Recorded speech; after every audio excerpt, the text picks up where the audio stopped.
Hi Brandi, so I wanted to give you some feedback on your draft.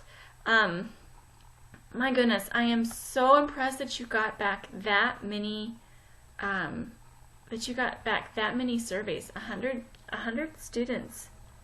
That's a lot of work for you to go through and to analyze all of that. So I am, and not just to analyze it, but to make them and distribute them, and I mean, it's a lot of work. So I'm really impressed by that, and your reader will be too. And I think that, you know, and I'll talk about that more as we go through the paper, but I think that, as George mentioned, you know, I noticed in his comments he asked you if you got other results from your surveys. Oh shoot, hold on, let me make sure that this is plugged in.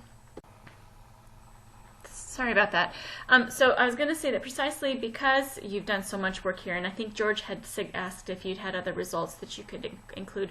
That's a really good impulse, insight for him, that you should probably take him up on. You've done all of this work. We should probably be able to see more of that, more of those results. You need to really showcase it, because that's a big deal that you did so much work for that. I can also see that for the difference from your first draft to your second draft, that you are trying to work harder to set up an argument first and then come into a persuasive, like set up an argument as in like exposition of the facts, here's what's going on, and then moving into a more persuasive towards the end. So that is really good, and I really appreciate that. It was a big shift from your first draft, and that's really good, Brandi. Okay. So I think that to get your paper a little tighter, I want to refer you back to the assignment, and so that's online on our Blackboard page, but here it is as well. So we know that for a research paper, the genre, there are some genre expectations. We talked about that in class. You know, how to navigate genres and see that, you know, some genres have certain expectations, and that feeds into your audience expectations, and so to sort of meet your audience expectations, you have to meet the genre expectations. So a genre, you know, for any genre, it's basically an expected response to a repeated rhetorical situation. So lots of people have been in this rhetorical situation before. They've been writing research papers. And so they don't have to reinvent the wheel and come up with a brand new order, a brand new way to organize it every time. They follow the same structure every time. It makes it easier for the people writing the research to make sure that their ideas come across in an organized way, and it makes it easier for the reader to kind of know what to expect, because they've read a research paper before. So the general flow, and whether or not you want to use these Roman numerals to separate your sections is up to you. When I was getting my English degree, we definitely did not use section headings like that. But when I was getting my linguistics degree, we definitely did use section headings like that. So I'll leave that up to you, whether or not you want to have, you know, Roman numeral 1 introduction, Roman numeral 2 literature review. That's up to you. But I do still want to see that same those same sections and that same movement from section to section. Okay. So your introduction, I think that you've got that covered. That's no problem. The thing that I do want to make sure that is clear, though, is that you clearly state your research questions. So when I look at this first part here, the only question that I really see is, do you think same-sex marriage is okay? But that's not, I mean, that may have been the question on your interview, on the survey that you asked, but that's not your research question, because that's just based on one person. Like, when I read that, do you think same-sex marriage is okay? You're asking me. But that's not the same thing as, what do most people in the Rio Grande Valley think? So we want to make sure that you are clearly explaining, stating your research question. You know, so perhaps it is in the Rio Grande Valley, how do most students, or at UTRGV, how do most students view same-sex marriage, right? So that's your it seems to me that's your research question. I don't know, maybe it's a little bit different from that, but you get the idea that you should clearly state that at the very beginning, so that we sort of had some context for all this background that you're going to be giving us. And then the second portion is the literature review. And this is the portion that is almost all secondary sources, right? So 80 to 90% of it should be from your articles that you're reading, okay? So when I look at your paper right now, I see a citation here from ABC News, which is fine, but the assignment is asking for 4 academic sources, so you can still use the ABC News source for sure. You should use it and cite it, but we still need to find 4 academic sources. And now I know that you had I think that we had talked about you going to the library, and I thought you had said that you had found some sources there on the database at the library. So we just want to make sure that that is true. I mean, well, not that it's true, but that you go ahead and integrate those sources that you found there. If we need to go back to the library to get some more, or if you want to come into the office and I can help you find some more, let's do it, okay? That really has to be a part of your paper. And I noticed, was there someplace else that you had a citation? I'm not sure. So let's, you know, we're kind of comparing this to the assignment description here, which is on Blackboard. But I also, as we're going through, I want you to maybe take advantage of some of the examples that I put on Blackboard as well. So this was way back on week 10 when we were doing peer review. So if you scroll down, it's also, I believe it should also be under this link here, course assignment descriptions and handouts.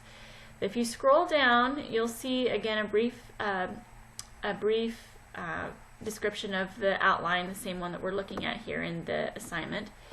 But then also I've got some examples from past research papers. So if we look at, for example, this one from my student Noelle, she has hers is longer than it needs to be, so I don't want you to freak out that it needs to be 10 pages. That doesn't need to be that long. But you see she's got her Roman numeral 1 introduction. Again, you don't have to do Roman numerals sections if you don't want to, but she's kind of just setting the stage, setting the tone, which you are doing. You're already doing that, Brandi. We just need to state your research question clearly at the end. And then she's got her literature review section. So, and again, hers is longer than it needs to be, but still, you have to make sure that you've got these 4 academic sources. And so she's talking about these articles that she's found and giving examples of what they said. She's doing like block quotes, citation. She's doing direct quotations with citations. She's doing paraphrases with citations. So this whole section here, she's sharing information that she's found from these studies. So when you went to the library, if you found studies that talked about, what most people think about gay marriage, or how people have reacted to gay marriage, or discrimination against gay marriage, or people who are gay, right? Whatever sources you found, that's what should be here. You should be citing them and kind of giving some explanation with it. So you can see that in this example, and then if we scroll down to the end, you'll remember that we have to also have our list of, if you're using APA references, if you're using MLA, you'll call it works cited, but she's got her 4 sources here that she used for her paper, okay? And there's a couple of other examples here too if you want to look at how they did theirs. So if we let's look back at your paper. Okay, so that section would come in right here before you get to your surveys. Okay, so you would need to before you move into your surveys, we want to think about your literature review section. What do the academic articles you found say about this topic? So you can quote them, paraphrase them, always cite them, and then you can explain them, give examples, connect them to your question, connect them to the other sources. Okay? And then make sure that you include the full citations at the end of the paper, your works cited or your references list. I think education majors usually use APA, so you would call it references, but if you decide to use MLA format, that's fine. Okay, and if the format stuff is confusing or you're not sure what to do, we did talk about it in class, and there are some pieces of it, there's some materials on our Blackboard page, but you can always come in and I will help you with that too. Okay? So we would put your literature review there, and now here you are moving into your some surveys. So you're mentioning here that you've got a survey, and then you're going back to a source, and then you come back to your surveys. And then I think that here you're maybe like explaining what you were doing, which is good. You absolutely have to do that.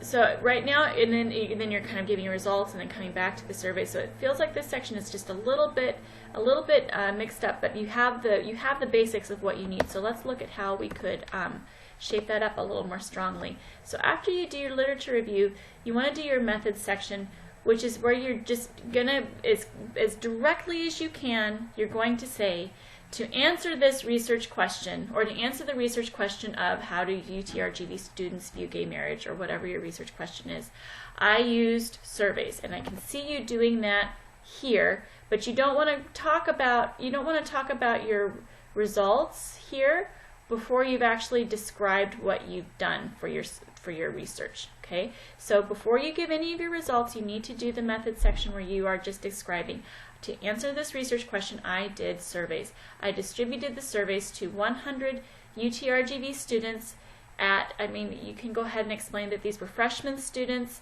so they were mostly between the ages of blank and blank. If you got any other biographical information that you think is relevant, describe that. If you want, you should also maybe say that they were, it was a random mix of students in freshman composition courses. Basically just giving us the facts, all the who, kind of like the journalistic questions, who, what, when, where, how kinds of questions, so that as a reader we can understand very clearly what you did for your research.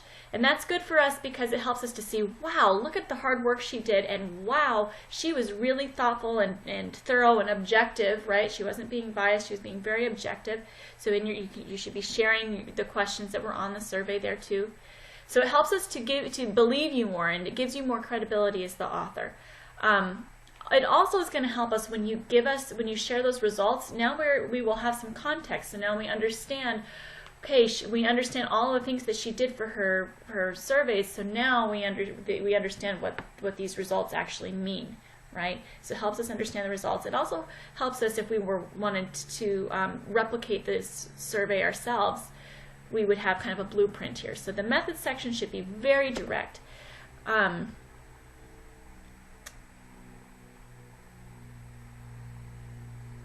Yeah, so that's what I'm trying to say. Explain these methods more, please. So this would be like the who, what, when, where, how. Very clear, very direct description. Okay, so the methods section will probably take you 10 minutes maximum to write because it's just the basics of what you did. You should probably include your survey questions. And then after you do your methods, then you give your results. Right? So what did you find out? So it seems like 45%, or some think it's okay to be legal, 45% disagree. What else did you find out from there? So you should have a whole, you should have a whole section really giving us whatever questions that you asked, we should find out the answers to that. Okay, so we want to give this information be more detailed. And because you have a survey, and because you were able to survey so many people, which again, Brandi, I can't tell you, that's really a big deal that you were able to do so much work for that. You could consider graphic representation. It's one of the advantages that surveys have over interviews or even over some observations, that you've got numbers, right? So you might consider whether or not you can go into in Word and insert a graph or a bar chart or something so that we can visually see these numbers. It kind of adds a little interest to your paper, to be honest. And also, sometimes a lot of people are visual learners, and so if we see those numbers compared like that, sometimes it'll be easier for us to understand and a lot easier for us to remember. So consider the graphic representation, but even if you decide not to give the graphic representation, honor the work that you did and give all of the results here that you've gotten from all parts of your surveys.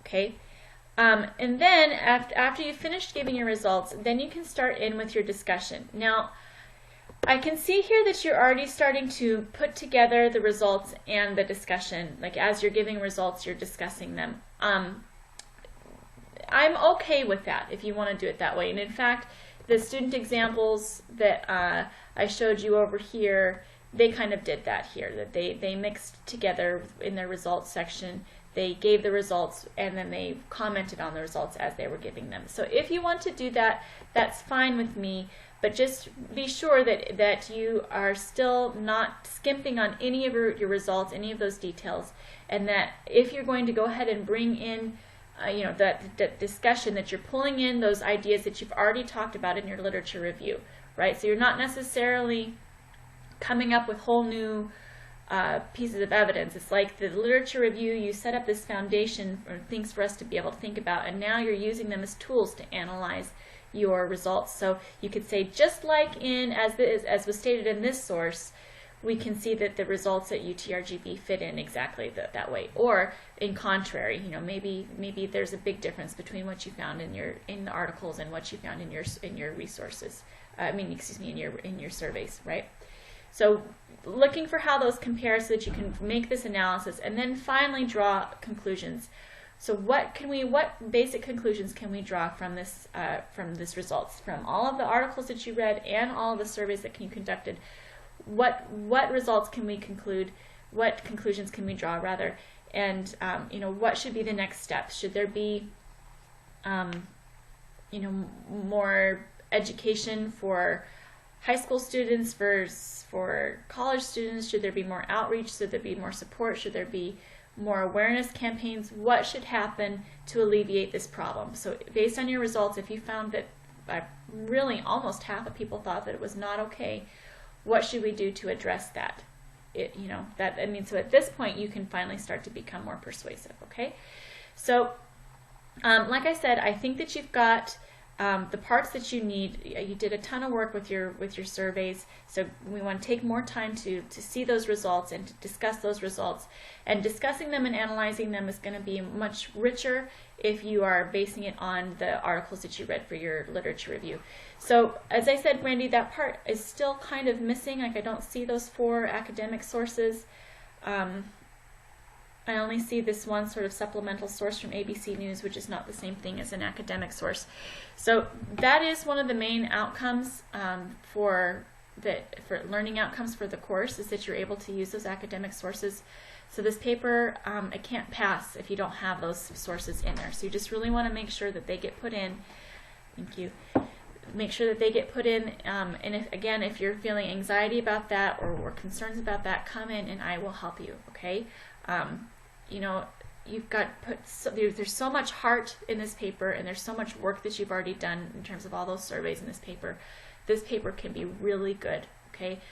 We're not quite there yet, but it can be there, and I have a lot of faith that it will get there, okay? Come in with me and I will help you. We can also go to the Writing Center, okay? If you have questions, let me know.